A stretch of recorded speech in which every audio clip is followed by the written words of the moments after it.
bidder of Nitel and MTEL.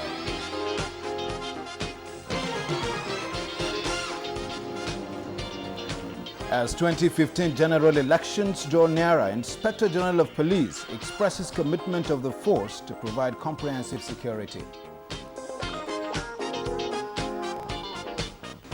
There is no society that can prosper through indiscipline.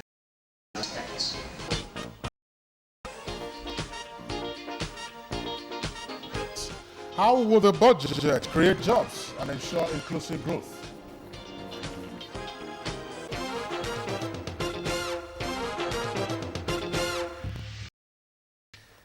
How will it create job and inclusive? That is the pertinent question to ask, and that's the answers we'll be trying to find in the course of it today. But history has again been made as the Minister of Finance and Coordinating Minister of the Economy, Dr. Ngozi Okonjo-Iweala, laid the 20 Appropriation Bill before the Assembly on behalf of President Goodluck Jonathan. Well, the budget estimate, which stands at 4.358 trillion naira, is based on an oil benchmark of $65 per barrel, as well as an exchange rate of 65 naira to.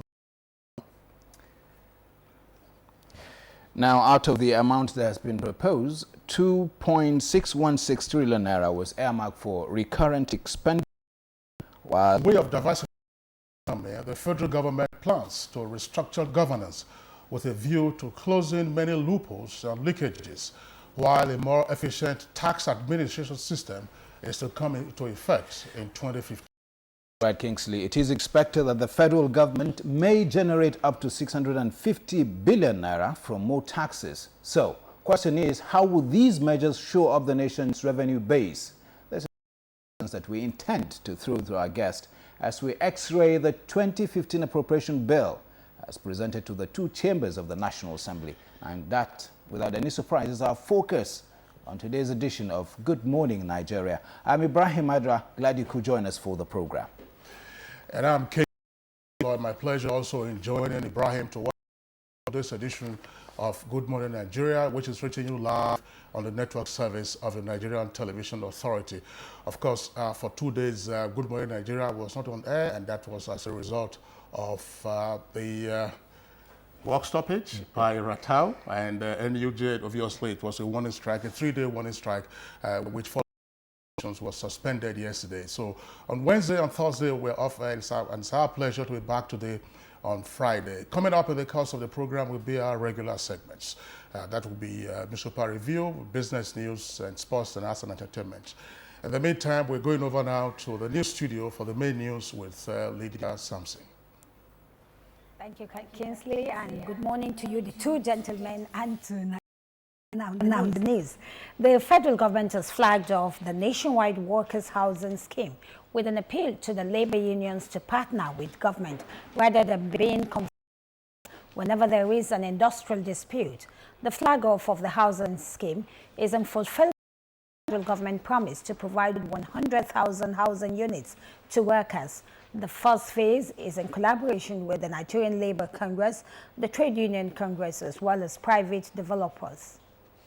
As we flag off this project today, I promise that our administration will not waver on our commitment to transform our country, and in doing so, will make sure that the counterpart infrastructure development of the mass housing is accorded top priority.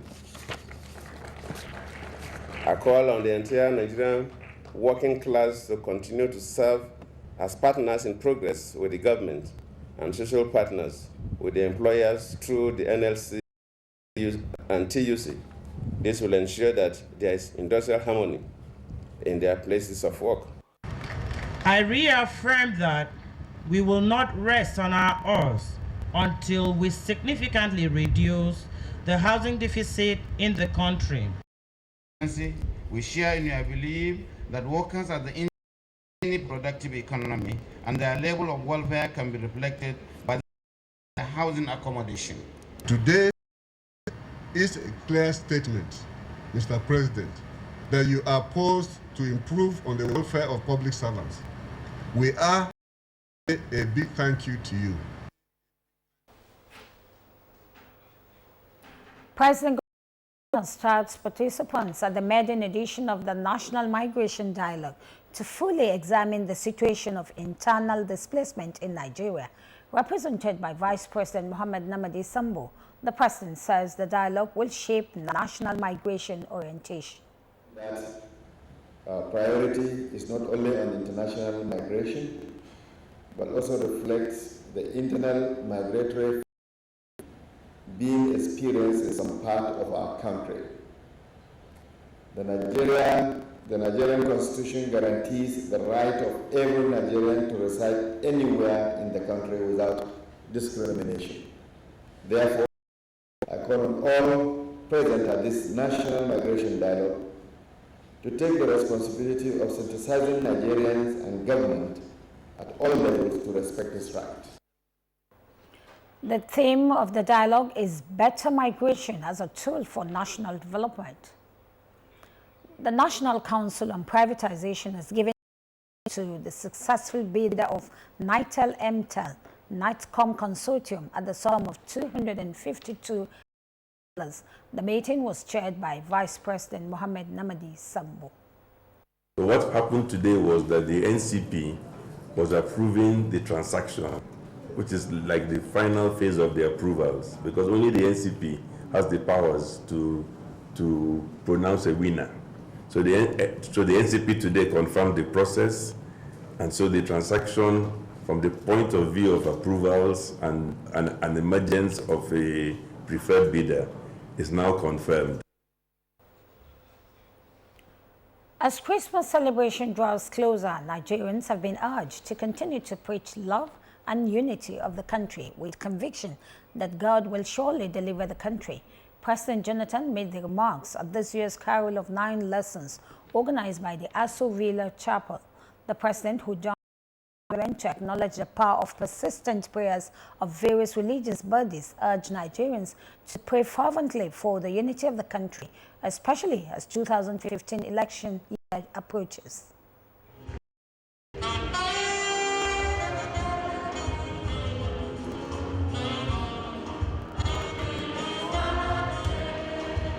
Live with our commitment, with our prayers. We pray that God should give those of us who have been privileged to be handling service for the rest of us to do these things in the fear of God. And if we begin to do what is right in our little ways, we'll go through the challenges. And we promise that with any opportunity given to us, we'll use it to serve mankind. Pray for the country, pray for our unity, pray for the next election, for the country to end peacefully.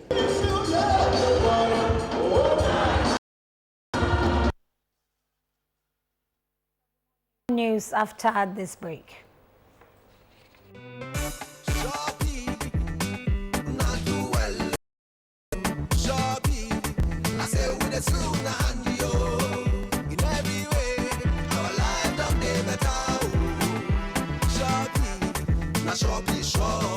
Shopee has ensured the reconstruction of the Abuja Lokoja Road and the East-West Road in Port Harcourt. The standard gauge rail tracks from Abuja to Kaduna and Lagos to Kano indicates that our back. The second Niger Bridge into the southeast and the local Oweto Central are in progress, thanks to Shopee. Shopee's mass transit program has made transportation easier for Nigerians. Shopee has rehabilitated over 1,000 health centers across Nigeria. Shopee has provided to pregnant women and on the verge of eradication. Shopee has the provision of social amenities and through its various training programs for young people, these a better future. Delivering service with integrity.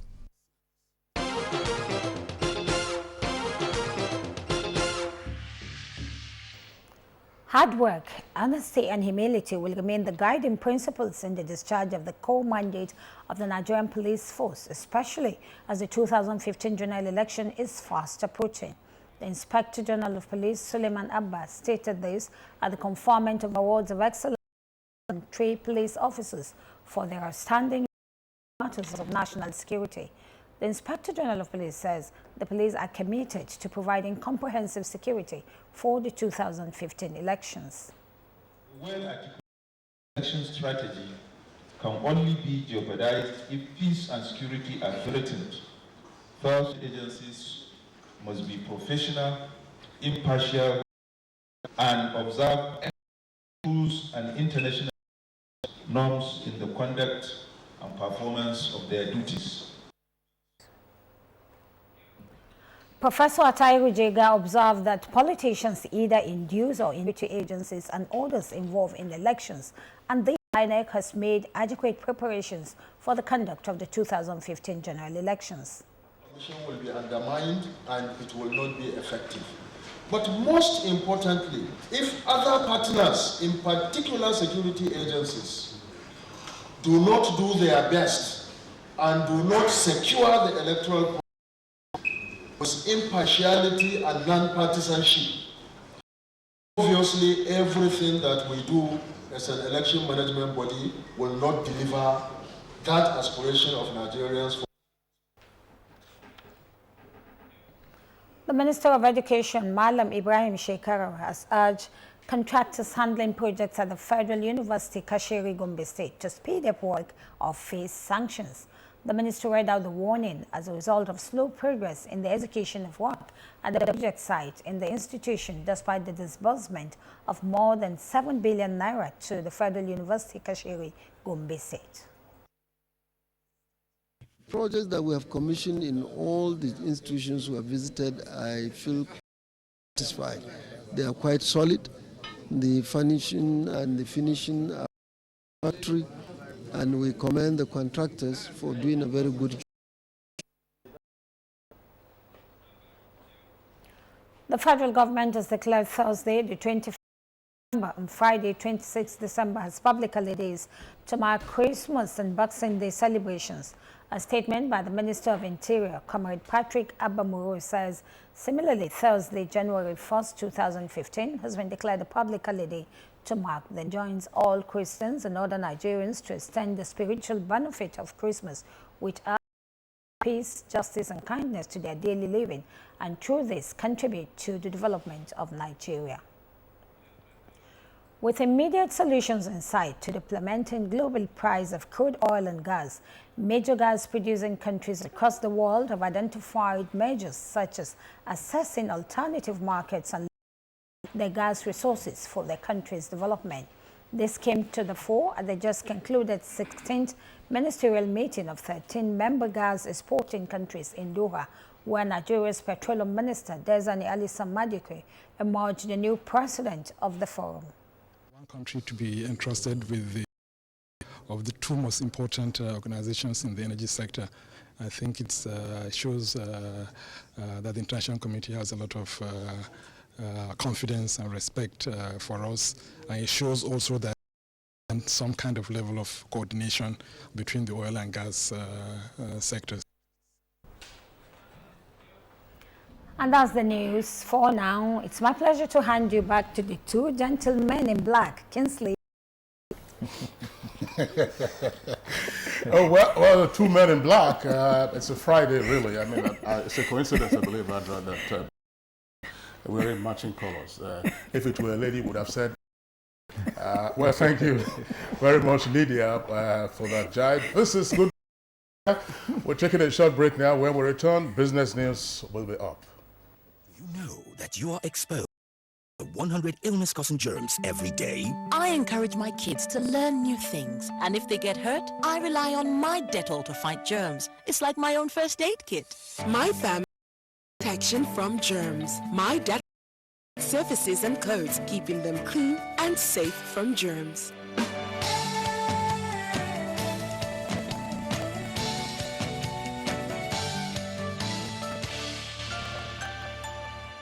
Johnny's come to find out why. He's the only one missing out on gifts and surprises this season. The solution to your problems is right there in your wallet. There it is. Put it back in your phone.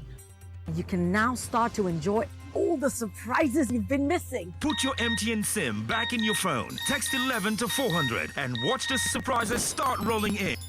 MTN, everywhere you go. I bet you can touch your nose with your thumb. A nose?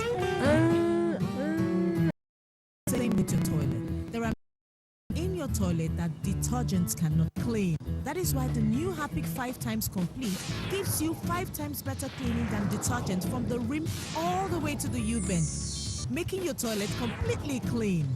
With Harpic 5 times complete, you will definitely reach all the hard to clean places in your toilet. Harpic Power Plus. Buy now for only 350 Naira.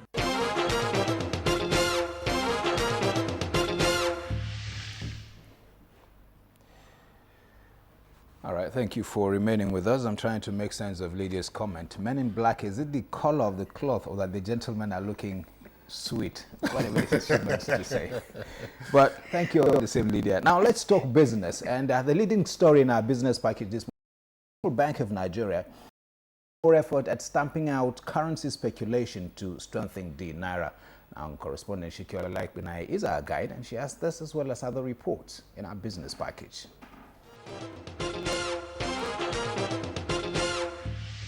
Good morning and business news. The Central Bank of Nigeria has intervened again to prop up the Naira on Thursday after its efforts to stamp out speculation by barring commercial banks from holding dollars failed to prevent the currency hitting another record low. Governor of the Central Bank of Nigeria, Godwin Emefiele, confirmed that the emergency measures were designed to end speculative pressures on the currency. He said the banks are not supposed to hold any funds of their own, that they are supposed to buy and sell the currency on behalf of their customers.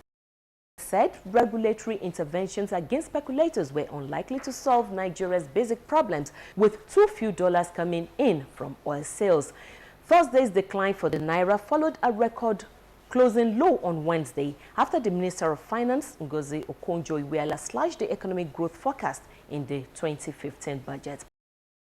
Meanwhile, the Naira experienced its highest fall in 5 years, 40% against the dollar to 187 Naira 5 kobo at the interbank foreign exchange market on Wednesday. According to foreign exchange market dealers, the fall is caused by the Central Bank of Nigeria's announcement that its Wednesday's auction at the retail Dutch auction system window was the last for the year.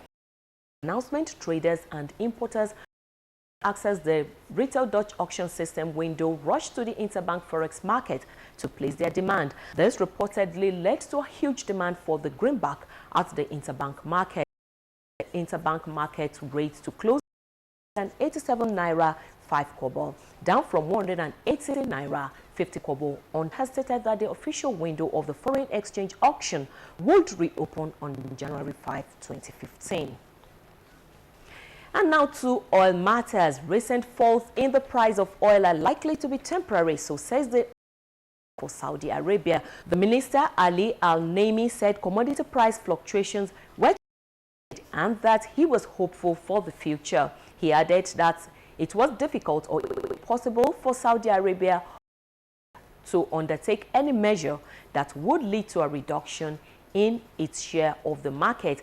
Oil prices, which were $100 a barrel in the summer, have slipped because of slowing economic growth in developing nations, particularly China, and increase in fuel, which is as a result of advances in shale gas extraction.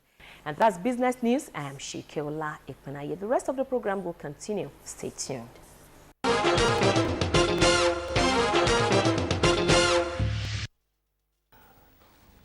All right, thank you very much there, Shike, for the business package. Now we are having newspaper review.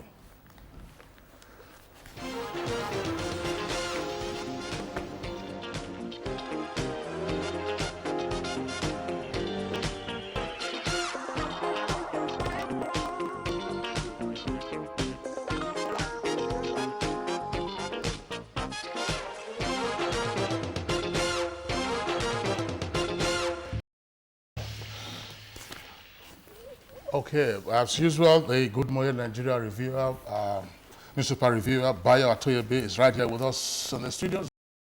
A 2-day absence like the rest of us. Bayo, welcome to today's edition of Newspaper Review. Thank you, Kingsley. After 2 days, a lot of reviews to catch up with.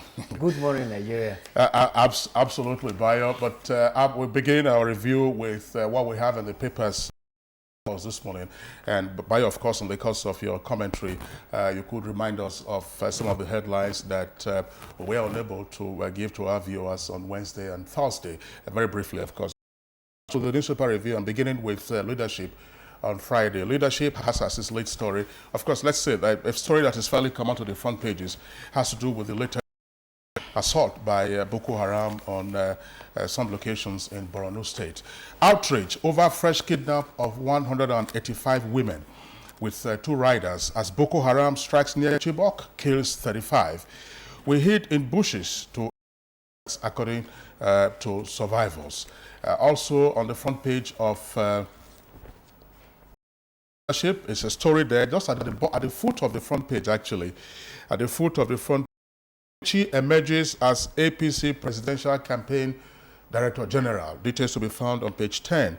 Amechi emerges as APC Presidential Campaign DG. And of course, the feature of the paper is on Nigerian stars who faded in their prime. There are a number of them right there. Baba Frayo, Bajek Fashek, Etimesin, according to the paper. Now, 3 other stories promoted on the front page of leadership. Naira devaluation triggers high cost of production. Details on page 15, just below the name flag. And private WAEC 2014, 70% failure. There is a different accent to that in another newspaper that I will be coming to presently.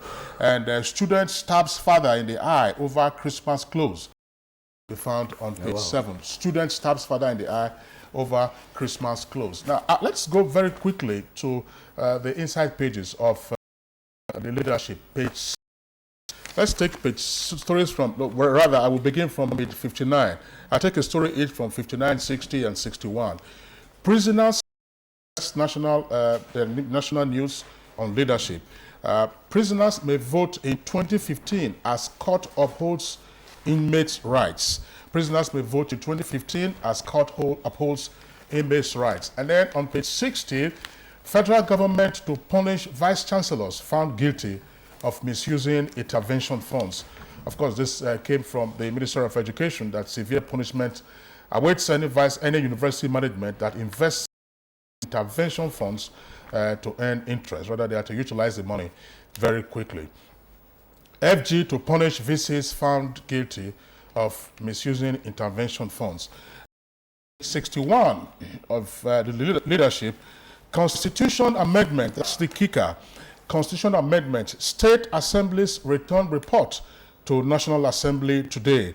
That's according to the House spokesman, Honorable Zachary Mohammed, who was speaking to newsmen yesterday, that the report of the conference report of the review of the 1999 Constitution by the various state houses of assembly would be transmitted to the National Assembly today, and there will be a lot, of course, to look in those stories.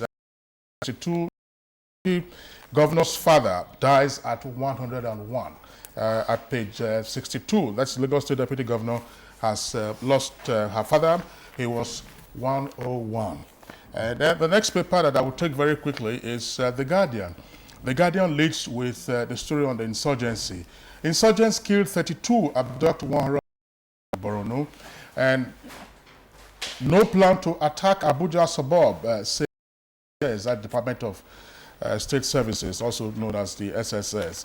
And then also a very important story developing on the international scene, right there on the front page. World leaders hail restoration of U.S.-Cuba ties. World leaders hail restoration of U.S.-Cuba ties. And also NCP, that's National Council on Privatization, ratifies sale of Nitel and MTEL. And the Guardian News Notes says, WAEC records better candidates' performance in 2014 November-December exam. The leadership, of course, was reporting the 70% failure, but the candidates' performance in 2014 November-December exam. And also on the front page of The Guardian, defeated Kano PDP aspirants demands refund of 0.5 million naira, that is 500,000 naira from 26. Defeated Kano PDP aspirants demands refund of 500,000 naira from 26 delegates. That will amount to 13 million naira. Page 6. Now, Uduaga wants federal government to pay teacher salaries. Details will be found on page 2. Now, let's take very quickly the New Telegraph. New Telegraph. Below the name flag, Amechi to head Buhari's campaign. We read that already. Against speculators and restricts banks' dollar holdings. That's New Telegraph. That's CBN speculators and restricts banks' dollar holdings. Boko Haram on the rampage. That's the late story. Wipes out 33, kidnaps 185 in Borno, and Nigerian Cameroonian troops slay 316 insurgents. Nigerian and Cameroonian troops slay 316. Also, on the front page there of the New Telegraph, terrorism, DSS statement exonerates me, says Sheriff. Also on the front page there, they call it a quick read, federal government alleges sex plot to attack at Christmas. And Vanguard now from the front page, basically the same stories that I read earlier, Boko Haram attack, and also Amechi heading the presidential campaign of the AP. CBN imposing new restrictions on forex holdings by banks. Ibrahim? Well, Kingsley, you're right. Basically, all the newspapers are featuring that story about Boko Haram activity on the front page, albeit different figures. The Sun here says Boko Haram abducts 100 women and kids, kills 13 Borno, loses 116 militants in gun battle with Cameroonian army. And other stories on the front page of the Sun newspaper. Negotiation scam. DSS statement exonerates me, says Sheriff, with the details on page 3 of the Daily Sun. Is also carrying that story. Mass failure in WASC. 29.37% of candidates obtain credits in English. But again, I would like to restrict myself to the front pages. Let me just quickly take this story. It's on page 6 of the Daily Sun. Kingsley, it says Varsity sent 27 hawkers for youth service, according to JAMA. That statement is attributed to Professor Dibu Jerinde with the details there that they are actually groundnut sellers whose name was the NYSC to be mobilized for service. It's there in the Sun. Now, the Nation newspaper, panic in PDP, presidency over Buhari's running mate. There are some riders there. And Falana to appeal death sentence to soldiers. The figures, as far as the Boko Haram story is concerned, on the front page of the Nation is that Boko Haram abducts 185 in attack on village near Chibok. 35 killed survivors, relief ordeal, while EU condemns killing, with all the details on page 4. The Daily Trust is dedicating its front page, a chunk of it, to the Senate race. It says, Kwankwaso, Yuguda, others beat deadline. Ndoma Egba, many others won't return. There is a picture story there of a young girl. It's captioned it, a child in front of a new home as an internally displaced persons camp in Maiduguri yesterday. Now, another story at the bottom of the Daily Trust there, abductors kill former Bauchi Accountant General. The details is on page 4. The last paper I have before we get to you, Ms. Atoebi, is the pilot, Nigerian pilot. APC humbles Governor Amechi with the rider names his campaign manager. As 4 parties meet INEC candidates list. I guess these are the big stories that. Well, thank you very much. Let's begin with the story of. Unfortunately, a village called Musuri, very close to Damboa and not too far from Chibok, came under attack and killed about 32 people. In the process, they were cutting away 185 women, children, boys, and girls. However, the Nigerian soldiers, when they were called, intercepted them and killed about 200 of the insurgents. In northern, a village called Achibi, I think, 116 of the insurgents too confronted the and they were killed. 116 of them were killed. It was an attempt to take over a northern Cameroon city. It's a city that has a bridge that links Nigeria and Cameroon. And they had attempts to try and seize military hardware from the Cameroon.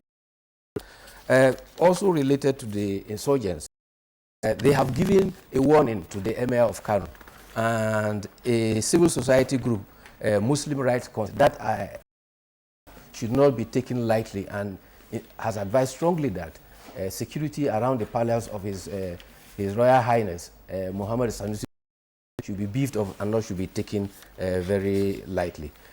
7 persons have also been arrested and paraded by the state security services within the past. They were alleged to be involved in merchandising insurgency. In other words, they were working in concert with Dr. Chief Davis, that Australian, who is allegedly involved in Boko Haram. It was said that these were people and posing as representative of the insurgents, while actually they were not. And that is perhaps account for the basis of the botched negotiations to bring the insurgency to an end. Related to that is the story of mutiny. 59 soldiers who have been standing trial. 54 of them have been condemned to death for mutiny, and they are of the Army 7th Division. And their allegation against them was that they refused order to go and confront the insurgents at a place called Delwa, and they were found guilty. And when it comes to mutiny in the armed forces, it's a very, very critical. And when you are found guilty, the punishment is firing squad. However, those that have been stand an opportunity of appeal to the Chief of Army Staff. After that, they can also appeal to the Armed Forces Board, after which, if they are not satisfied, they have a chance of appealing through the court system up to the Court of Appeal, and eventually they can seek clemency from the Commander-in-Chief, which is Mr. President. Related to that, in Pakistan, in the past 2 days, there is a school that is meant for children of soldiers and civilians, and 7 militants, Taliban, took over that school and they killed 132 school children and 7 of that staff. However, immediately it was heard the soldiers of Pakistan went into the school and they were able to kill the 7 attackers. It is not sure whether it was the soldiers that killed the attackers, because it was said that all the attackers had this strap on their body. So we're not too sure whether it was the explosives that killed them or the attack, but whatever happens. A similar attack happened in Karachi in 2007, and that involved 150 people that were killed. So that incident in the past 2 days was the highest that have occurred since that 2007 incident. Well, it is no longer news that you couldn't watch Good Morning for 2 days. This was a strike by Radio and Television Theatre Workers Union, were protesting, calling for a 1 days.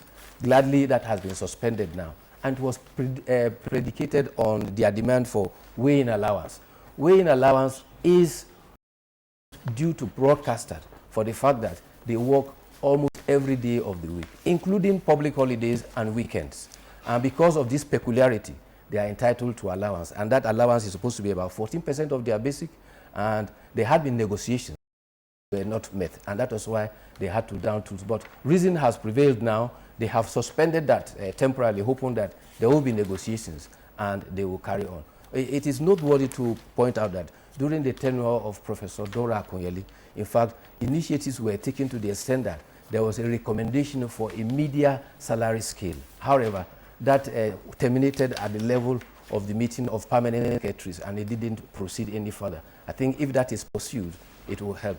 There is a danger for services within the nation to always demand salary, but the appropriate way to go about it, and what is done in every nation, is that there is a basic irreducible salary that everybody gets, but the peculiarity of every other service, whether you are a doctor, allowance is added to the take-home pay. In that way, we won't cause a lot of dislocation in the salary and rewarding system. There was also queues all over the nation, occasioned by Nupeng, and that strike was based on, primarily on workers whose appointment was terminated. About 71 employees of a total and international oil company were transferred from their offices in Abuja and Port Harcourt to Lagos, including an officer who was also an officer of the union.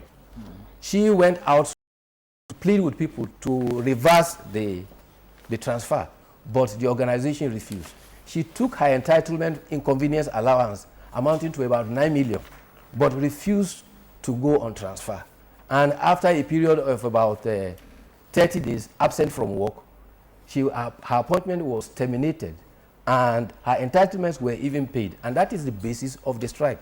Ordinarily, according to the policy of that, anybody who fails to come to work for 7 days ought to be dismissed completely without any entitlement. That is part of the reasons for which was apparently held to ransom and occasioned by queues and to inconvenience Nigerians. And so I think a distinction must be made between employer-employee relationship, people making issues that are probably not related to negotiations and holding the nation to ransom. The petroleum bill element that was introduced will seem as if it is an afterthought. After all, it is at the National Assembly. And don't forget that only yesterday, the Senate still adjourned until January before they will resume. So what is happening to the petroleum industry bill? So we need to be very careful. Yes, when unions have cases, genuine cases, they should be listened to. But they shouldn't use individuals' disgruntlement with their employer to hold the whole of the nation to ransom. On the political terrain, I was just going to say, in terms of bills pending before the National Assembly, I think there are all kinds of mechanisms for accelerating the passage of bills, and there's absolutely no guarantee that that goes to the National Assembly will eventually become law. That's why you also have lobbying, and I'm sure we're all familiar with the story of the legislative odyssey of the Freedom of Information Act. How many years it spent in the crucible before it became an act.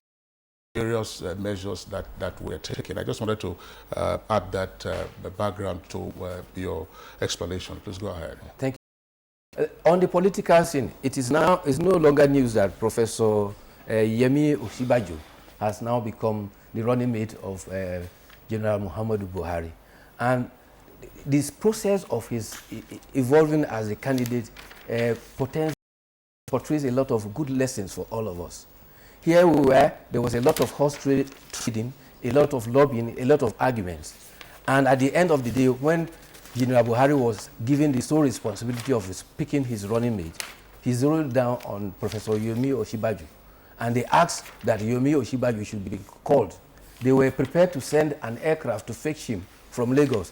But he was at the Supreme Court, going about his normal case, taking a case until he was called upon. And so you see, all those who were there lobbying and horse trading, because it was not meant for them, somebody who was busy going about his normal duties was called upon. And that signifies sometimes can go to who is destined to have it, not because of our individual initiatives. But a commonality here is that this is the second time General Buhari will have a high revenue as his running mate. You recall that the last time it was Reverend Bakari. That was Pastor Bakari, Tunde Bakari. Tunde Bakari, that was his running mate. This time now, Yemi Osinbajo too is a reverend of the Redeemed Christian Church.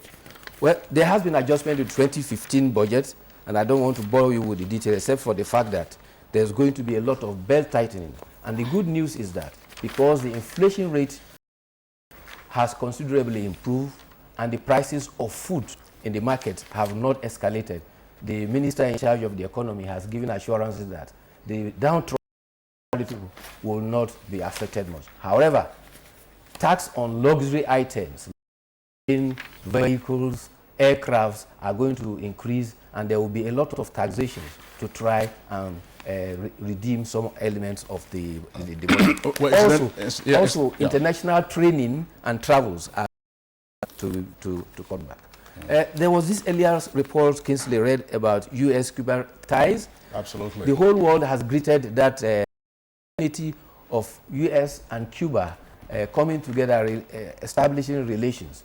The first to support that was the Secretary General of the United Nations, Ban Ki-moon. The Pope Francis has also come in support of that. But if we go back to history, we maybe recall that the U.S.-Cuba relations was broken as far back as 1960. This followed the revolution that overthrew Batista and foisted Fidel Castro as the Prime Minister of Cuba. Soon after, Cuba nationalized business interests in American business interests in Cuba, and as a result of that, U.S. imposed embargo. There were several other crises, the Cuban Missile Crisis that came. Bay of Pigs. Yes, the Bay of Pigs. And since then, the relationship between Cuba and USA, not some few kilometers apart, one of the closest neighbors you can have, and the relationship has been very, very bitter. And so, as it is often said in international relations, you can't have permanent interests. Sometimes it's permanent enemies. It is interests of that rather are prominent. And it is known that there are so many Cubans in southern, particularly in the area of Florida, and they are all urgent and eager for relations to be established.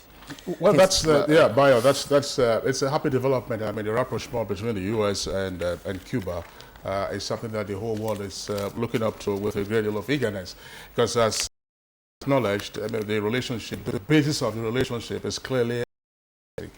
By the time they normalize relations, they will see a great deal of benefit in all of that. It's about 60 miles that separates a tip of Cuba from Panhandle, which is Florida in the United States. There are a number of other political copies, about the primaries, parallel primaries. Vanguard, for instance, page 16, Enugu governor. Court orders PDP INEC to maintain status quo till January 14th, as PDP Ayogweze trade words over alleged forgery. 14th, that's when they'll be asked to maintain the status quo. No candidate's name is going to be submitted for the Enugu governorship election. At least for the PDP, that's the crisis. All of this will raise all kinds of jurisprudential questions with regard. Elsewhere in the Sun, Professor Tam David West quoted as saying that General Buhari, who is the APC candidate, is not too old to govern Nigeria. There are a number of political copies. Adra? Yeah, well, I was frantically looking for a reaction, something to do with the Cuba-U.S. relation, where they are saying a certain section of the U.S. are happy, especially the legislature, seem to place my I think it's members of the Republican Party. Naturally, in any cause of division, there are those who always will stay on the other side. But in most instances, if reason prevails, the will of the majority will come to prevail. I think the door, before the door for nominations closed, I think Governor Yuguda and Kwankwaso may have succeeded to formalize their tickets to become senators. Those are the last ones. All right. Bayo Antoyobi, we would like to thank you for joining us for today's edition of Good Morning Nigeria. But the program, of course, will be back on Monday, and then we'll expect you then on that edition of the program. Thank you. This is Good Morning Nigeria, reaching you live on the network service of the Nigerian Television Authority. When we return from the break that we're going on now, we carry on with, or rather, we commence our principal topic for conversation today, which is the 2015 Appropriation Bill, which has been tabled before the National Assembly. What are the key issues that should be of interest to you?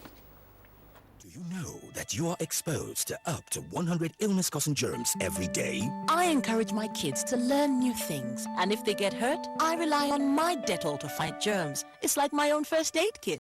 Family needs protection from germs. My Dettol disinfects surfaces and clothes, keeping them clean and safe from germs.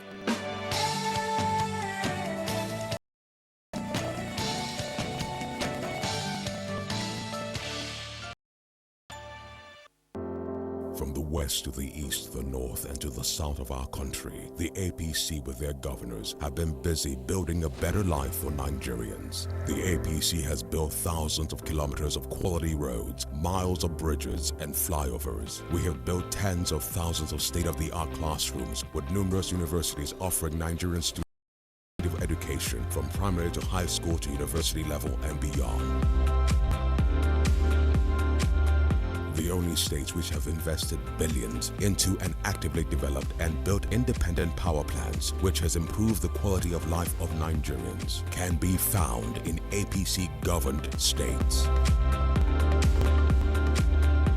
Numerous affordable and qualitative public housing projects have been developed across the country, thereby ordinary people the opportunity of owning their own homes. Our concern about the well-being of our people has seen us build many high-quality hospital facilities in all of our states. We have invested billions into the development of the agricultural sector and created hundreds of thousands of sustainable and permanent jobs. The APC, with their governors, have built more roads, schools, bridges, hospitals, universities, and independent power plants, generated more internal revenue, and created more jobs than the rest of the Federation combined. Now, imagine what we could do when we are the federal government. APC change! Ministry of Health team is visiting schools to teach children how to protect themselves from diseases. Do you know what germs are? They are tiny, harmful, living things that you pick up from dirty surfaces. These germs can make you ill and prevent you from doing all the things you like to do with friends. That's why you need to fight them by washing your hands regularly with Dettol soap. Oh, to fight germs with Dettol soap.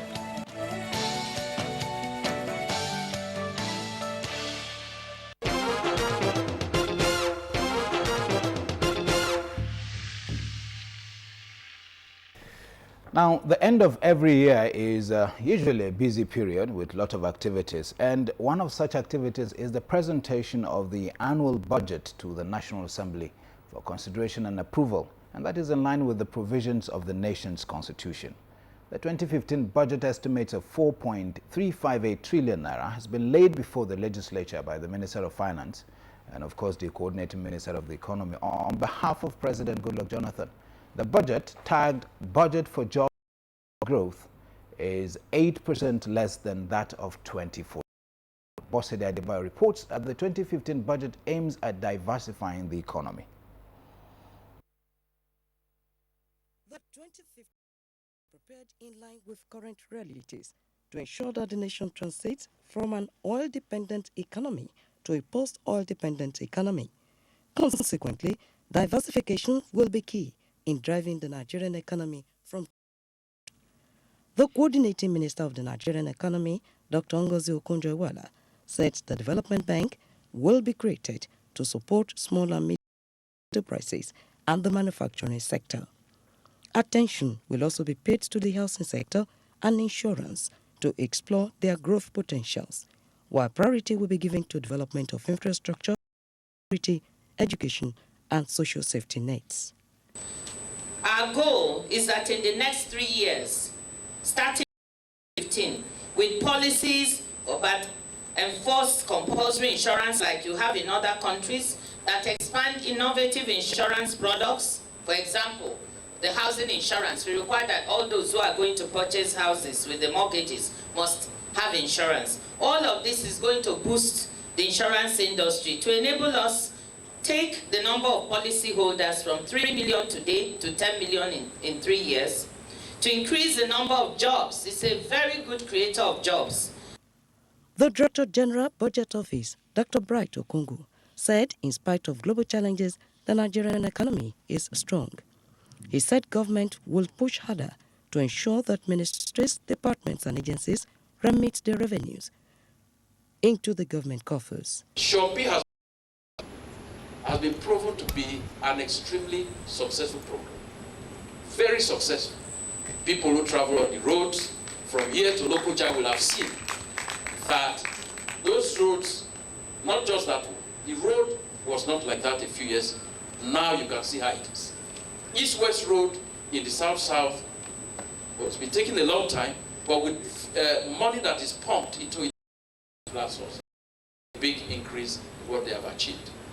There were various suggestions on how the federal government, the private sector, and development partners to ensure effective implementation of the budget.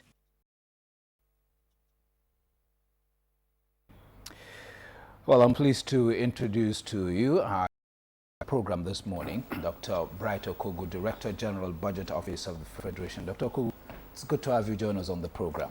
Good morning. Thank you for inviting me. Now, when it comes to budget and budget issues, it's hardly a surprise that it generates a lot of interest and a lot of questions will naturally be asked. And one of the first we begin to see coming out is mistake is it that this budget is based on barrel, and that's what it's pegged upon. And the argument is that, look, we've seen this thing go as low as $60 per barrel and keep swinging between. Thank you. Good morning, Nigeria, and thank you for inviting me. That question is an extremely relevant one for the purpose of this conversation. When we started doing the budget for 2015, we told Nigerians, particularly when the prices were coming down internationally, we told Nigerians that we were going to do it using an approach called scenario-based approach for budgeting. Because the oil price is so volatile, it's difficult to know where to peg it for the purpose of the budget. If you look at many, many countries, which I have done, they range between $100 and $3 per barrel, believe it or not. 65. Ours is one of the lowest you can see among countries that have oil as, as part of their revenue source. So what we have done is we did scenarios based on $78 per barrel, which was the original submission. We also had 73, we had 70, we had 65, and even 60. So we developed these scenarios and created policies around them. Make sure that if price were at that level, or a particular level, these are the steps that are going to kick in. So even here, as I speak to you, I can't tell you that 65 will be a good average or a realizable average for next year. It could be less. I heard in the news this morning, Saudi oil minister saying they are optimistic that by next year, which is the year we're discussing, the price will actually have it. Okay, Dr. Kogo, let's look at aggregate figures. It is said that next year's appropriation bill of quantum is about 8% less than that of 2014. The question has also arisen, what has been the performance level of the 2014, and does this aggregate difference really matter? That's again, it's a fair question. Percentage difference you are seeing can be explained from two sides. In the first place, did a lot to ramp up non-oil revenue, which made up for some of the shortfalls that we are going to see because of the lower benchmark price. So that is there and it's clear. The second is that on the expenditure side, introducing a number of steps to save on expenses by government. Some of it, we call it administrative capital. Some of it, training, there are, of course, recurrent side, but we streamlining some of those activities. Now, the point here is when you reduce the benchmark price and international price is coming down, it also means that the cost of subsidy, which we normally put in the budget, is also going to come down. So when you take that into account, it means that the outlay for subsidy will also be cut. In 2013-2014, the subsidy provision was about 971 billion. For 2015, we are looking at about 200 billion. Some of the overflow from this year, maybe a little bit. You've heard PPPRA announce that, in fact, right now we still have about 4.48 naira per liter of subsidy. So you put all together and perhaps a consumption of about, let's say, 40 million liters per day. And it works out to be that the actual subsidy for next year will be significantly lower. Having said that, you can see how realistic you are adjusting from the two sides in order to get to where we are. Now for the performance 2014, which you also asked. We also announced it during our budget presentation. We released during 2014, and I believe that would be the aggregate for the year, 610 billion naira in the 3 quarters. And those ones were mostly cash backed. I think the 3rd quarter there was about 100 billion or just thereabouts, which was not yet cash backed. All together, you see that this episode of the oil price collapsing did affect Nigeria significantly. I also can tell you that the quantity shock was also very, very significant, because here we are, you're doing a budget at about 3.38 million barrels per day. Realized actual was about 2.2. So you are losing on the quantity side. You heard of the people attacking gas pipelines and stealing some crude, but mostly because you breach the pipeline, you shut down production. As far as we are concerned, if I don't see the money, it is basically that it was not produced. So these things, you put them together and you find the sort of figures that you are describing.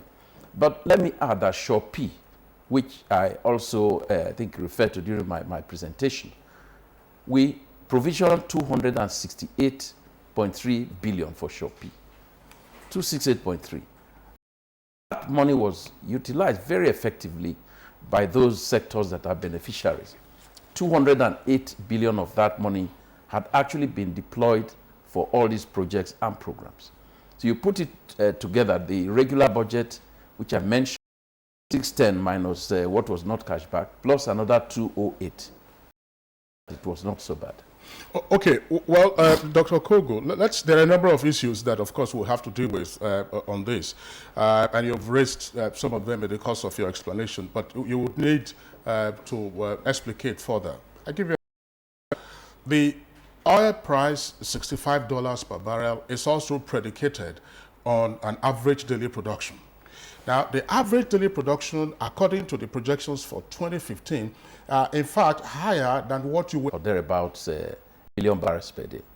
Now, that question you raised, we debated it severally, including at the National Economic Council, which is chaired by the Vice President, His Excellency Architect Namadi Sambo, with the governors who are also members of NEC.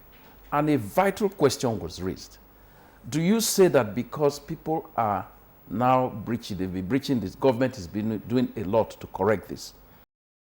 It has been, from here forward, we are going to just accept that that particular issue is going to be a perpetual feature of our life. That we are doing a lot to curb this particular problem. So we put it there after stakeholders. The optimism we have here is that, take a couple of 3 years ago, we were at 2.57 million barrels per day. We brought it back to 2.38, 2.27 is not too different from the 2.2 that NMPC is reported to be the average. I think we are fairly confident that the effort being put by the committee set up by NEC and by efforts of government will help us to realize these numbers. All right, Dr. Okogo, on that positive note, I'll just hold you there a bit so we can rejoin our newsroom to get the news update, and then we'll come back and talk some more. Lydia, it's over to you. Thank you, Adra. And here is a quick of the top stories this morning. The federal government has flagged off nationwide workers' housing scheme. This is towards the fulfillment of the federal government's promise to provide 100,000 housing units to workers.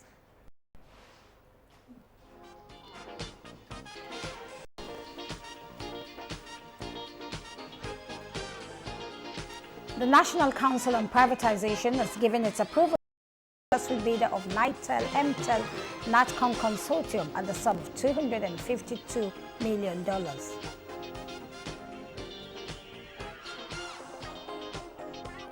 Public media houses have resumed work as the leadership of the Workers' Union suspends the 3-day industrial action. The workers who commenced the 3-day warning strike Wednesday, 17th December, have since returned to work as directed by the union leaders after talks with higher authorities.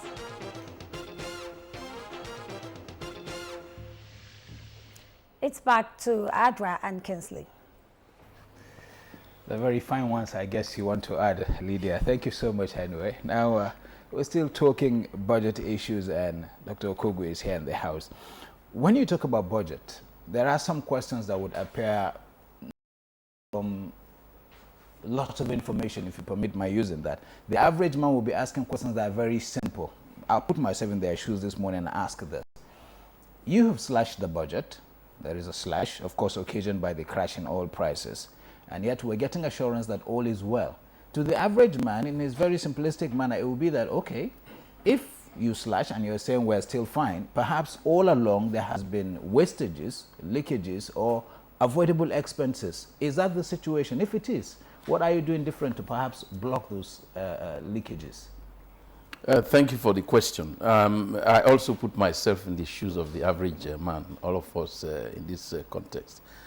The truth of the matter is that when you run a government is run at different levels and different departments.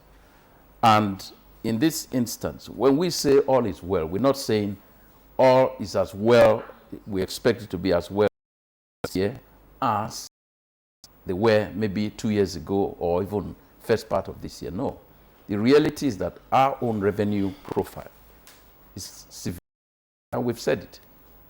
What we say to the ordinary man or the Nigerian public is that we have a difficult situation. We have got to manage it as a nation, and we are doing the absolute best that we can.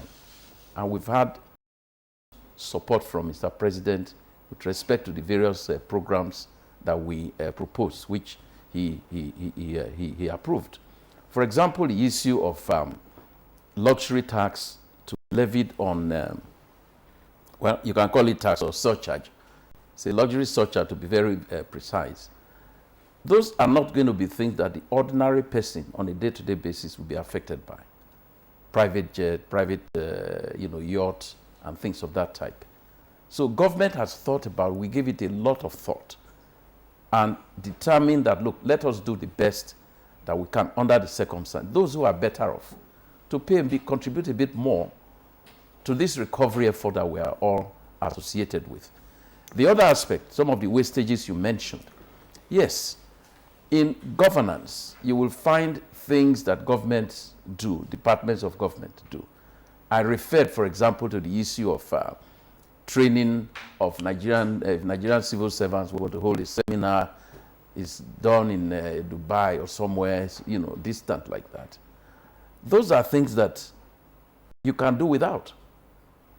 As somebody was telling me not long ago, if you were to carry the same group of persons, let's say to Tinapa or branch at Obudu, and then, or even Ascon in places like that, just generate, recycling the income within Nigeria. People will stay in hotels. People will travel here, they will fly. So the whole idea is that you can make savings in those areas. Second point in that respect is that if you look at what we call administrative capital, which is every year, these chairs you have here, you may want to, some agency may want to replace them. Maybe they've been there 2 years or 3 years or whatever number of years, and they feel they want to replace it. If it's still good and does not need replacing, we are saying for this time, as part of the adjustment, don't spend government money doing such things at this point. If it's computers you are buying, and you still have computers that are functional, they are good, rather than saying, oh, we want to buy a new model or something of that type, please let us stick to. This is how people manage their affairs, even in their own private lives. And in a nation, it's not very different.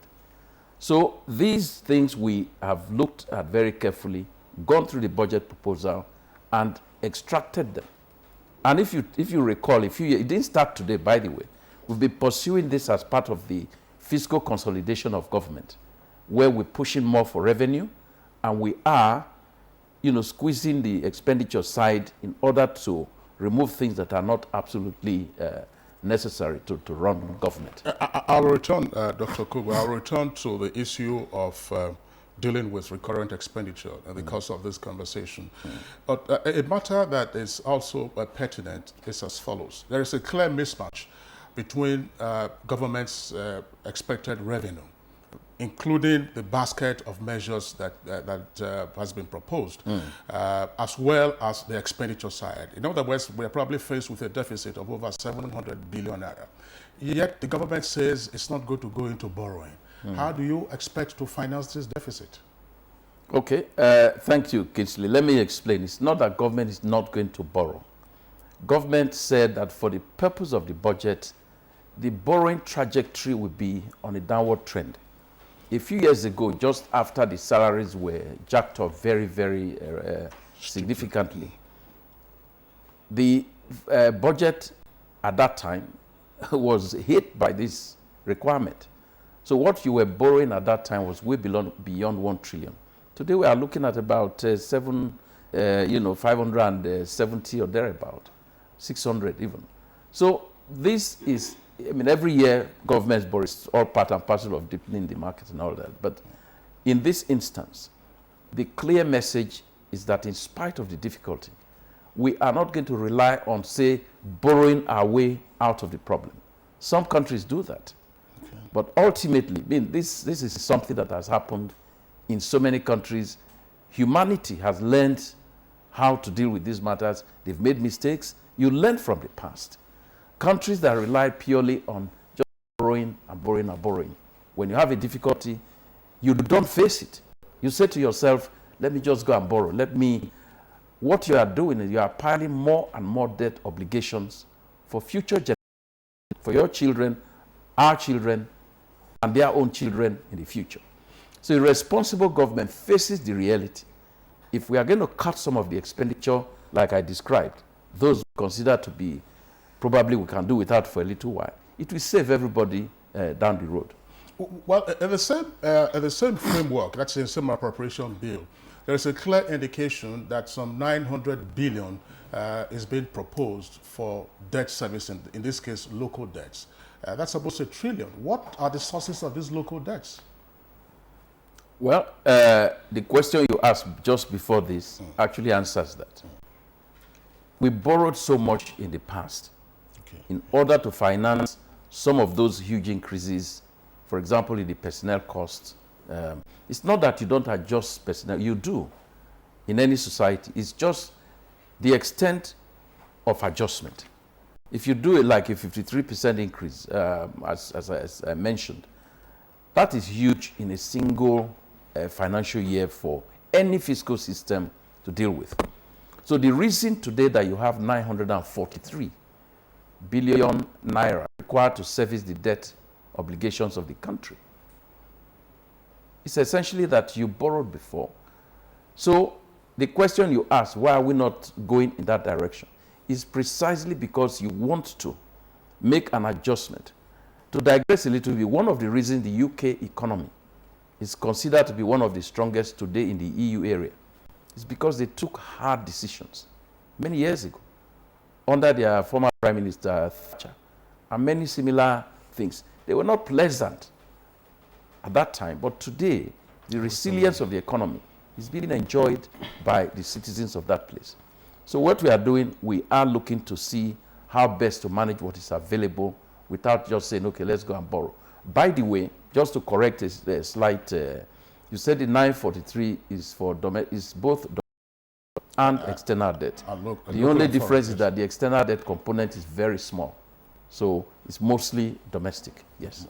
Dr. Kogo, of interest is the budget. It's tagged Budget for Jobs and Inclusive Growth. Now that's quite interesting, coming at a time when all hands are on deck to ensure that jobs are being provided. So the question people will be asking is, we may not be able to exhaust that in the course of this conversation, but give us a sense of how this budget is going to tackle this issue. Jobs, for instance. Okay. Thanks for the question. When we jobs, I mean inclusive growth and jobs, is a theme we have adopted in the last couple of years. In this instance, the proper title, or we have given the budget for this year, the proper characterization, is that this is a budget of transition. A transition of the economy from one that is excessively based on oil to one that is what you can regard as a post-oil economy. And the reasons, some of the things we mentioned, are that after rebasing our GDP, which was completed earlier this year, you found that many other sectors of the economy were actually contributing more and more to the economy than we realized, because we hadn't done it for well over 20 years before that time. Once you realize that entertainment, as an example, things like telecoms, services, had a bigger share of the economy, what you do is to see how you can energize the activities in those areas. Agriculture, for example, has been a good story for the government, And government has put in a lot of effort. And agriculture creates a lot of jobs. Because you see people, they are involved, it's labor intensive. It's not like, for example, the oil sector, which is capital intensive. So to that extent, what you'll find is that it's a job creating, we're promoting, even though we had limited resources for next year, we are focusing those, the reduced capital availability, focusing it mostly on sectors that will still help us, the economy, to grow and to move forward. So that is the explanation for that. Yeah, just to follow up on the question that my colleague Ibrahim has asked. Jobs and infrastructure, they are key elements in next year's budget. And yet, SureP, which you have heard and others have also heard as being a performing interventionist agency, will see its share of the budget decline to 102 billion naira. In the past, it was fixed virtually at 180 billion every year, even though it never necessarily received all of that. Now, how is this mismatch again going to play out in terms of the desire to continue to upscale infrastructure and provide jobs? Let me take the opportunity to explain SureP. I happen to be the accounting officer for SureP of the federal government. And the reason that I want to do this is to explain that SureP, as you recall, was as a result of the partial withdrawal of subsidy introduced in 2012. Now, the issue here is that when next year we already see that the oil price is virtually come down to the level, nearly the level of the pump price. So the availability, where you normally get that revenue from, is no longer quite there. And that's the reason. And SureP was meant to be an intervention to last for a period when this particular transition was being done. Now, you made the point that every year it used to be 180, they didn't get all of it. Let me correct that. Every year, it is 180 billion for the federal government. States and local governments had their own equivalent amount, right, which they use for their own activities, the way they solve it in their own jurisdictions. So the 180 billion, the minimum we have done has been that 180. Because the first year was 180. The following year, we had the unspent from 2012 added to the new 180 of 2013, which gave 273 billion for 273 billion for 2013. 2014, I already told you, 268.3. Okay, so every year it has been around that 200, is way beyond the 180 once we had started the program. Now, if we cut expenditure on SureP for next year, what it means essentially is that an intervention program that is well crafted and designed to be flexible. If price were higher, let's say at $100, if we wake up next year, begin, and we find that something has happened, it's $100 per barrel, that will give us more room to obviously go back the level of spending for SureP. But the truth of the matter is that today, oil price is much lower than that. So we have adjusted it accordingly, and we hope that the money that is put there for next year, smaller, yes, but it's going to help for people to complete some of the activities that were ongoing from this year. So we're not too. We did not. It's not something we did not anticipate. Yes. Now, just to move on again to one of the numerous sources that government is seeking to leverage on in order to boost its revenue. There's a contemplation of a property tax in the Federal Capital Territory, and it's said that properties that are valued at 300 million naira probably will get about a percentage of that as tax. Is there a legal framework for this? If you've obviously had the exposure to other countries, you will know that these type of surcharges are things that the government have at liberty to impose from time to time. If you are going to change the real tax, for example, the tax rate, company income tax, personal income tax, you will have to go and do it formally with the National Assembly. But there are many of these other types of surcharges, service charges, that a government can decide to levy on a particular type of the UK as you will probably recall. They've done this almost a year in, year out as part and parcel of their own adjustment things. For the FCT, which is this, you correctly put it, mansions 300 million and above would attract a tax on an annual. The idea is it will help, and I want to explain that we are looking, the land value, the way it is done in the US, you don't take that because land is, but what is standing there and the value of that property. If you live in Ikoyi, clearly is different from if you live in Mushin. So the value of the property, they may be identical, but you know, they carry more weight, you know, in Ikoyi than in Mushin. So it's that kind of consideration that will lead to a determination of sending people a little bill to say, well, 300 million and above, pay 1% per annum as a surcharge. And it's going to be applicable to the FCT in this case. Other state governments are willing, are free to adapt it whichever way they see fit in their own case. I'm asking about the legal framework. We can't, with surcharges or levy must have its foundation in law, as it were. This is property tax. Is the government going to wake up and say this is a policy issue? Then I would say then start sending out notices to property owners to pay their taxes? As of now, I believe you receive certain bills from the FCT, for example, you know, bill to clear your rubbish, and also ground rent and so on.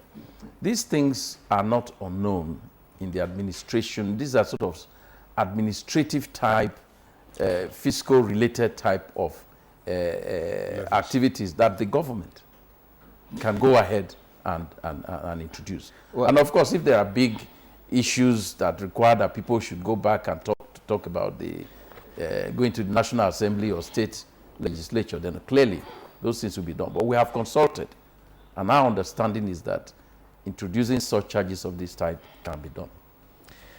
All right, I was going to chip in a question about the fears of not being able to pay salaries in view of dwindling resources, but perhaps it's something we need to bring you back here to talk about. There are that fears, I don't know if they have gotten to you, that government may not be able to pay salaries considering the dwindling resources. I will. In one sentence, perhaps. One sentence, yes, very short sentence. Yes, that fear, I've heard people say so, but that's not the case. That's not the way we are looking at it, because of the measures being taken. That is why you see that we were careful to craft the bill in a manner that salaries were not touched for this purpose. And that's the element of assuring Nigerians that this is a pro-people adjustment strategy that has been taken by government. Well, I guess on this very happy note, at least for the civil servants at Kingsley, we would let Mr. Okogu go back to his job. Thank you so much for coming and sharing your thoughts on those on the 2015 appropriation bill. Thank you for inviting me, Ibrahim and Kingsley. We've been speaking with Dr. Bright Okogu, Director General, Budget Office of the Federation. This is Good Morning Nigeria. We'll take another break, then come back to talk some more. Does your husband's shirt need some whitening? Just use a little jig in some water. With jig, pot puree and lemon, your cleaning troubles are over. Is there a dirty floor stain that's frightening? Or a muddy mess left by your daughter? Is your stove no longer so shiny? Or your bra as dirty as ever? Just jiggies! Pot puree and lemon. Just jiggies! It makes cleaning a joy. Just jiggies! Hey! Just jiggies! Now available in lemon and pot puree fragrances, the newest and freshest way to jig it. I bet you can touch your nose with your thumb. Nose? It's the same with your toilet. There are many places in your toilet that detergents cannot clean. That is why the new Harpic 5 times complete gives you 5 times better cleaning than detergent from the rim all the way to the U-bend, making your toilet completely clean. With Harpic 5 times complete, you will definitely reach all places in your toilet. Harpic Power Plus. Buy now for only 350 Naira. The Dettol and Ministry of Health team is visiting schools to teach children how to protect themselves from diseases. Do you know what germs are? They are tiny, harmful, living things that you pick up from dirty surfaces. These germs can make you ill and prevent you from doing all the things you like to do with friends. That's why you need to fight them by washing your hands regularly with Dettol soap. Mom, today we learned how to fight germs with Dettol soap.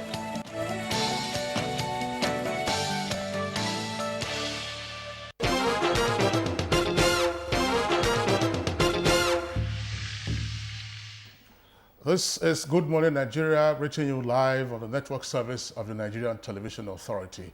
We are this morning discussing matters arising from the 2015 budget estimates, which have been tabled before the National Assembly. Already we've spoken with the Director General of the Budget Office of the Federation, Dr. Bright Togo. And we have joining us now Dr. Abdallah Yakubu. Dr. Abdallah Yakubu is Executive Director of Africa Rural Finance Development Company, Afrideco. Dr. Yakubu would like to welcome you to Good Morning Nigeria. Thank you very much, and good morning, Nigeria. Okay, well, we spoke with the DG Budget Office, and there's clear issues that are arising from all of this. Yes. Obviously, there's some deficit in the budget which would need to be financed, and even though the government in the past was bridging the gap between recurrent expenditure and capital expenditure, it appears now from next year's estimates that unfortunately we're still going to have that mismatch of capital being little compared to recurrent expenditure. Correct. What are the implications of this? And if you were to advise the National Assembly, which is now considering the bill, what would you advise them to do? I think first the National Assembly, to answer your question directly, before I come to one or two things, is to be very careful about borrowing, because any deficit will have to be financed probably through borrowing. Because what we are saying in this country at the moment is that there are fundamental issues. Our revenue base is being eroded. There's volatility in the market in terms of oil, and that is what has been our focus over the years. Now that this is really getting down the drains to a large degree and is likely to persist for some time to come, the deficit will be there, and probably government is going to depend a lot on borrowing, and that is what the National Assembly should be concerned about, that we don't overborrow, because it appears also that Nigeria has been spending more than it actually earns. That is why we have found ourselves at where we are at the moment. The other thing that I just want to quickly point with respect to this is we need to really look at this budget from the perspective of a street level. The assumption, for example, when the Minister of Finance tabled this budget, was that, look, the depreciation we are facing at the moment is not affecting the local person on the street, so food is not being affected. That is not likely to be the case in the foreseeable future, because remember that Nigeria is almost 70% sedentary. Therefore, depreciation actually trickles down. Very soon, the person that is in the village will begin to feel it. So that assumption, even though it might persist at this point, we are more of a cash economy rather than the economy that you have in other countries where you can easily pick up these issues in the shops. So when we have that, and then the National Assembly is not careful to look at the issues of borrowing, then what you will have is the negative things that are likely to happen now because of the current budget, and the issues that might come as a result of borrowing, and it will affect the common person in Nigeria. Well, it's a very difficult time for the nation as it is, and the authority is not unmindful of this. To stem this, there are a lot of measures that have been put in place to check this. You heard the DG Budget Office speaking about the measures government have put in place to at least alleviate this or curtail whatever impact this is going to have on the economy, and by extension, the average man on the street. What do you make of all these measures that have been put in place? Taxation, for example, is one of them. Right. What we are saying from what I've seen is that taxation is going to affect the people who have, and the assumption the government is making is that because it is the haves that are going to be taxed, then the local person that is down in the village may not necessarily be affected. That may not necessarily be the case. Let me give you an example. the issue of VAT as an example, there is an increase of VAT by 50%. All right. Now, who actually bears the brunt of VAT? It is the local person. It's the person that goes to the market eventually. What has happened is that even though I heard the DG mention about emphasis on agriculture, I want you to look back to what happened when we started having structural adjustment programs in the 80s in this country and the results in the 90s. For instance, at that time we say, okay, let the market determine the force and let the forces of market determine what actually happens to the economy. And a lot of things happened around that. But what then happened was that we took away whatever it is that would protect the person who is involved in agriculture. For instance, it is not about production of food. It is about the marketing of what you have produced in order to be able to sustain yourself for tomorrow. That has actually been taken away from us.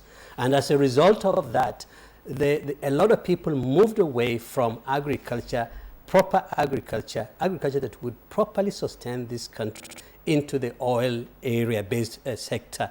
So what you need to do, if you are going to really focus on agriculture, then go back not only to the means of production, but to the means of marketing what has been produced by agriculture in order to assure the farmer that actually when I produce, I can get some value to it. Because after what people are doing, they are moving to urban areas, they are changing vocations because they are looking for money. Well, Dr. Yakub, yes. We've had the benefit of Yes. The presence of the Minister of Agriculture on Sure. this program. Yes. And he's spoken to these issues that you have raised as part of the agricultural transformation agenda framework, namely the return of marketing boards, for instance, to ensure price stability. Also, the use of agricultural insurance and so on and so forth. So those are matters that they will deal with. Let's take a look, for instance, at a couple of the specific measures, fiscal measures that the government is proposing for 2015. Yes. Government says, for instance, that as part of its efforts to rake in more revenue, it's going to impose a surcharge, as it were, on first class and business class airline tickets. Is this likely to be a viable source of intake for government? I believe government must have done its calculations. I've seen the values that they have given, number of billions that they think they will come in, about 3-point-something billion or something, in order to be able to raise that particular funds from that particular as part of the revenue. There are others, of course, on this issue of private jets, yachts, and wine and spirits. All those are the things that generally the common Nigerian does not really get themselves bothered about. It is the way government wants to cushion the situation that we're in. The question really is, if you look back to 2014 budget, to also 2013 budget, there was this attack, there was this desire to really go for non-oil-based revenue sources. It really is the will to implement that really I would rather emphasize here. It is good. 47% of this year's proposed budget is going to come from the non-oil-based sources. But the thing is the government going to now be willing to really implement that? Go back to last year, 2014, which is really the one that is now exceeding. You discover that actually was substantially proposed, something similar to that, but it was not properly implemented. That is why, even though it's been raised, it has not really been covered properly. The will to implement is really what we are talking about here, and that is very fundamental. If not, then what we will have is we will continue to have this deviation happening, and it's going to be enlarging. While we're working towards raising more revenue to cushion the effect of the dwindling resources we're facing, if we're to make any headway, then we've got to block wastages and unnecessary expenditure. Correct. Again, government has thought out a few areas it needs to work on to make sure we do that. Are there areas you're thinking the government has not been able to look that way, in your opinion? Leakages are in an economy like ours that we are only beginning to truly capture what are the sources of revenue that we can have, and therefore not only capture but at the same time block if there are leakages. It's only now we are beginning to really do that properly in this country. For instance, I have seen people talk about SMEs, small and medium enterprises sector, and the fact that we are not really even applying any taxes to those issues. But the thing is that this country up till now is not very friendly to SMEs. What I mean by that is this. It's only recently that the federal government began to say, okay, we are putting some intervention fund into that particular sector. But even in that intervention fund, what you will see is that they took the model of a commercial bank in terms of collateralization and banked it on micro, small, and medium enterprises borrowing, which actually that SME group is saying that, look, government, you really need to look at this issue. So if we are going to say, for example, that we are going to introduce or block up the leakages to do with the SMEs, then first of all, we must be friendly in terms of soft loan, low interest rate lending to them. We must be able to have a proper survey and clearly know how many SMEs we actually have in this country, which I don't think we do. So there are other opportunities there. When I talked about this issue of agriculture, what I was actually saying entirely is that the process of agriculture from the production to marketing are also sources of revenue. Right now, we are not able to capture that. Until we get that properly benchmarked, we are going to find ourselves only looking at the things we know. By the way, sir, just 1 second. You discover that there is the public and there's the private sector. The private sector is divided into two. There's the private formal sector and there's the private non-formal sector. That private non-formal sector, as we are saying, is about agriculture. The truth of it is that 70% of this country is in that particular area. We are not taking care of them. We are not able to realize revenue properly from them because we are not empowering them properly. Of course, the Minister of Agriculture has spoken about that. But we are now in a crisis situation, not crisis, but in a challenging times in terms of our economy. What you're going to do with the 70% of people that are actually engaged in agriculture must be consistent with the speed that you are doing at the moment in this time of challenge, because you have to balance the two. That is the economy we have.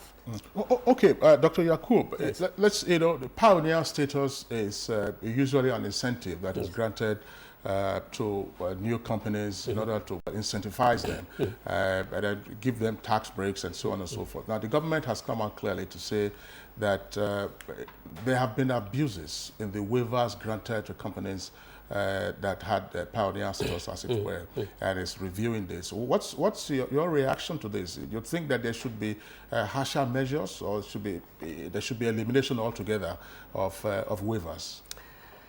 I think the government needs to look carefully at this. I had the privilege sometime this year to be at a stakeholders meeting of one of the major parastatals of government in Lagos.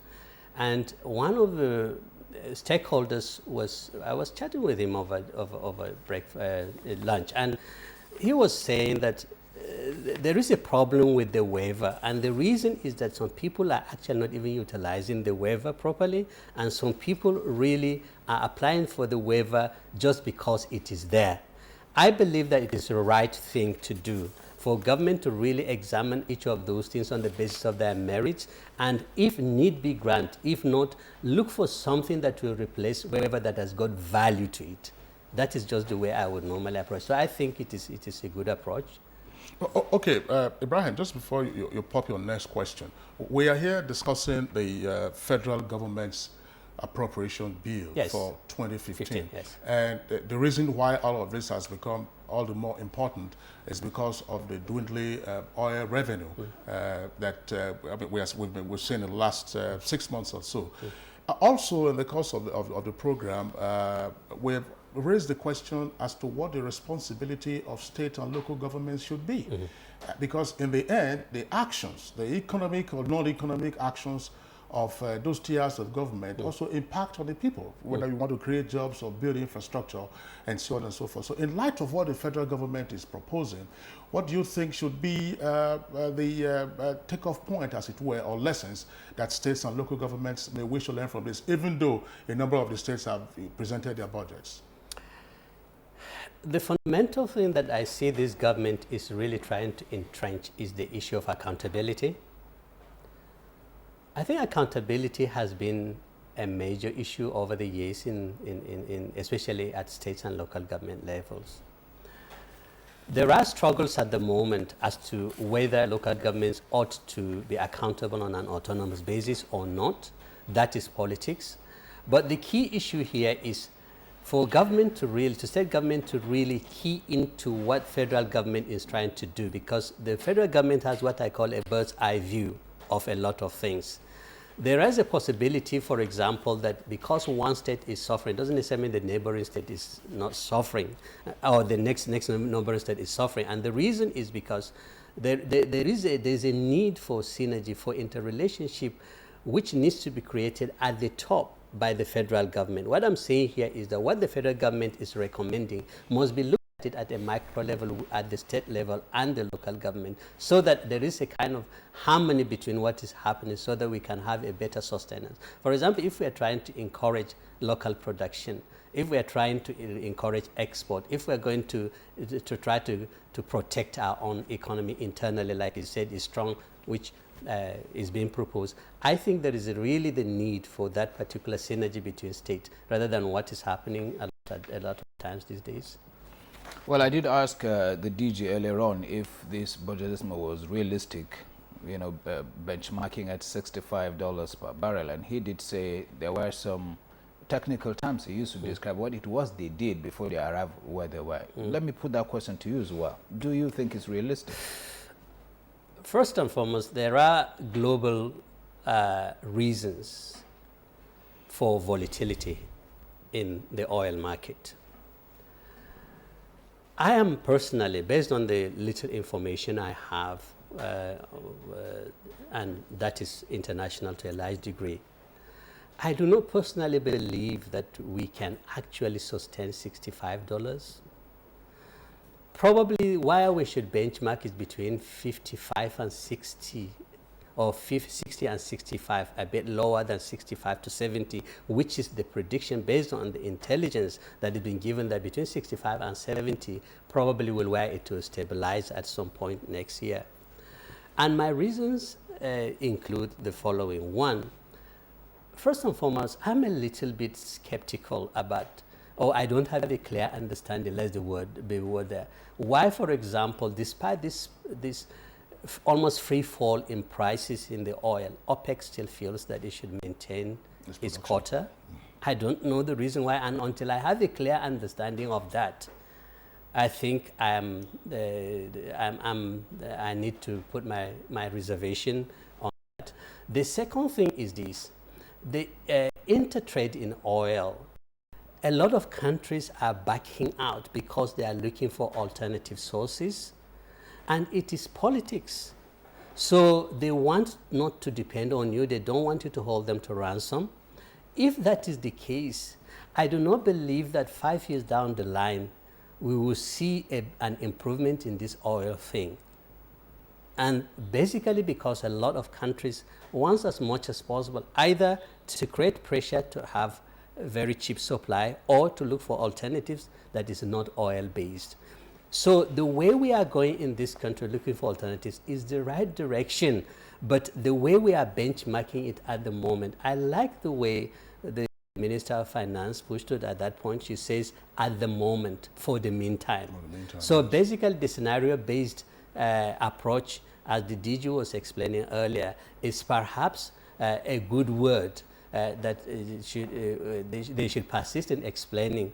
But I see a situation, if going by what has happened in the past month to 2 months, and what I saw abroad last year is going to persist in the next year to 2 years, then the 65, we might have to look at it and review it very soon. Okay, Dr. Yakub, Yes. one point that has also come up in response to the questions that we have asked is how to slash recurrent expenditure. Now, the recurrent expenditure for the National Assembly is around about 150 billion naira in terms of next year's estimates. Correct. What would you advise the National Assembly to do in light of the current realities? Would you advise them to commit class suicide? No, I won't do that. But there are, apart from that, there are two main overheads that we have in this country. One is our wages, salaries, and the second one is National Assembly. if I could recall very well, almost 37% of the overheads of this country is being taken by 550 people. Okay, so the burden is quite heavy as far as National Assembly, and they really need to look at this. If they are patriotic enough, within the concept, within the boundaries and within the situation scenario that we have at the moment in terms of challenges, I think they need to look at the question, how do we even make our own contribution to this country?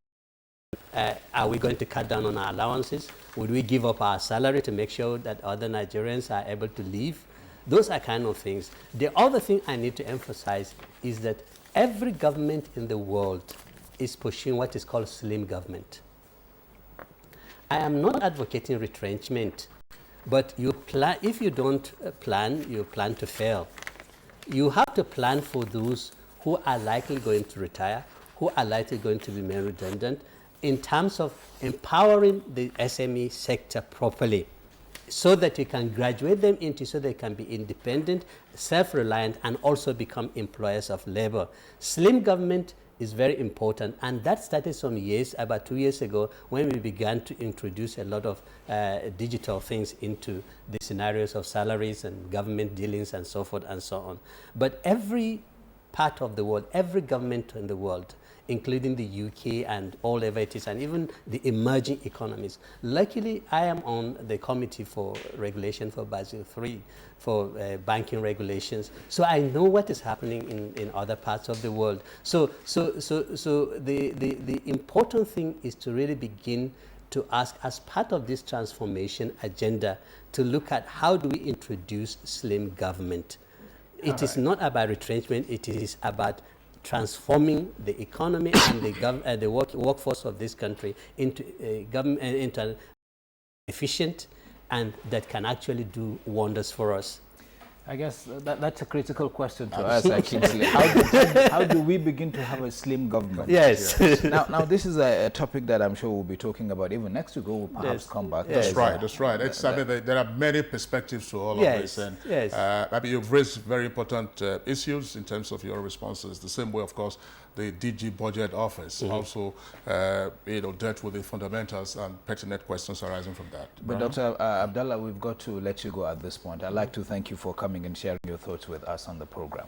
Thank you very much for having me. I appreciate it. Dr. Abdallah Yakubu is an international development economist and, of course, a banker. He's been our guest. Now we'll move on, Kingsley, to the sporting world and see what's happening there. The latest news is that FIFA has a new ranking and Nigeria has dropped as far as that ranking goes. Plus, a look at the under-20 team. Now, the head coach, Manu Garba, is saying he's impressed by his team's performance. Now, Bidemi will give us all the details.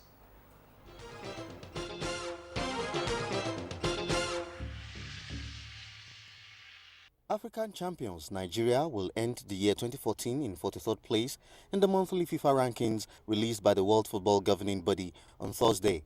The Super Eagles have dropped one place in the latest classifications and are now ranked as the 9th best football playing nation in Africa. Nigeria amassed 656 points in the latest rankings. Algeria, Tunisia, the Ivory Coast, Senegal, Ghana, Guinea, Cape Verde and Cameroon are the African countries ranked above Nigeria in the latest rankings. Former national team coach Christian Chukwu, who was assistant to Dutchman Clemens Westerhoff when Nigeria attained their highest ever position in the rankings, 5th, described the latest development as not good enough. Germany, Argentina, Colombia, Belgium and the Netherlands are the top 5 countries in descending order in the latest rankings. Nigeria's under-20 head coach Manu Garba has commended his players for putting up impressive performances as the team continued preparations for the 2015 African Youth Championship billed for Senegal. Nigeria's under-20 team stepped up their preparations for the 2015 African Youth Championship in Senegal after they defeated Ace Academy of Kaduna 3-0 during the week. A brace from Mustafa Abdullahi and a strike from Billy Auta, who netted 4 goals in the team's 12-0 spanking of Standard FC, were all the Flying Eagles needed to continue their unbeaten run.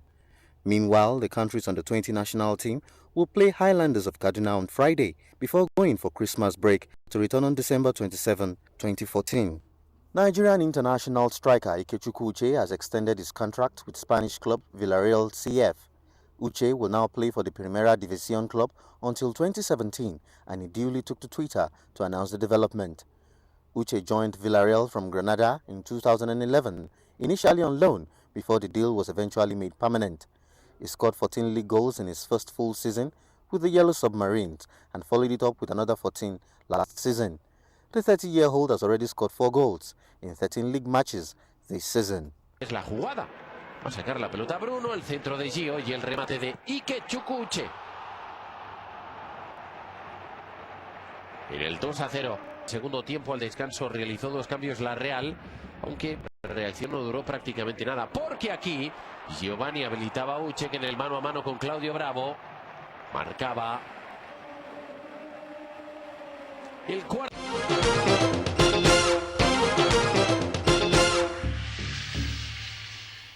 All right, on to the foreign scene now. The leader of the Russian Federation, Vladimir Putin, is asking Russian citizens to raise their heads high in spite of the economic pains being inflicted on the country as a result of sanctions imposed by Western countries. Here is Nnamdi Odukpo with this and others.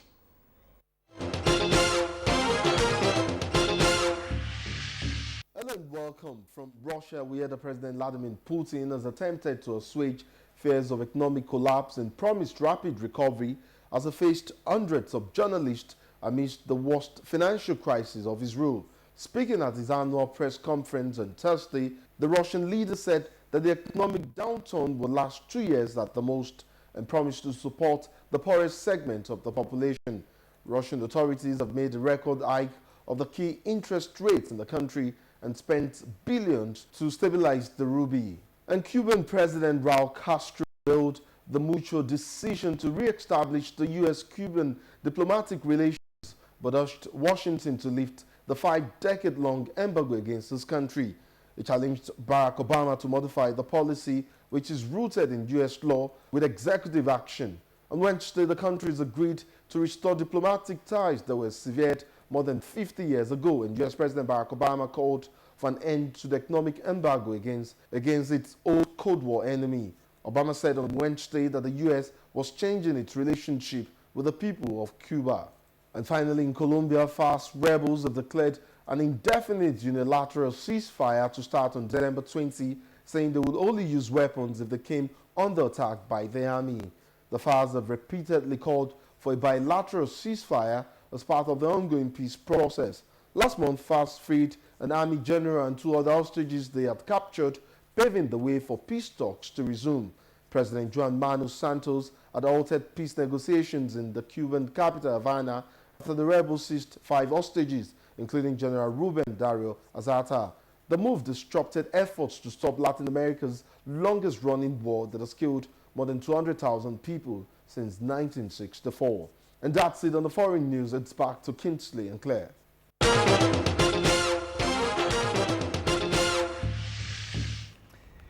All right, now let's talk entertainment. The beauty of Nigeria's culture is aptly exemplified in the tradition of Durbar. And that's a northern heritage that dates back to a time Ngozi will describe as time immemorial. On Arts and Entertainment today, Ngozi is taking a look at this royal event that has defined the people.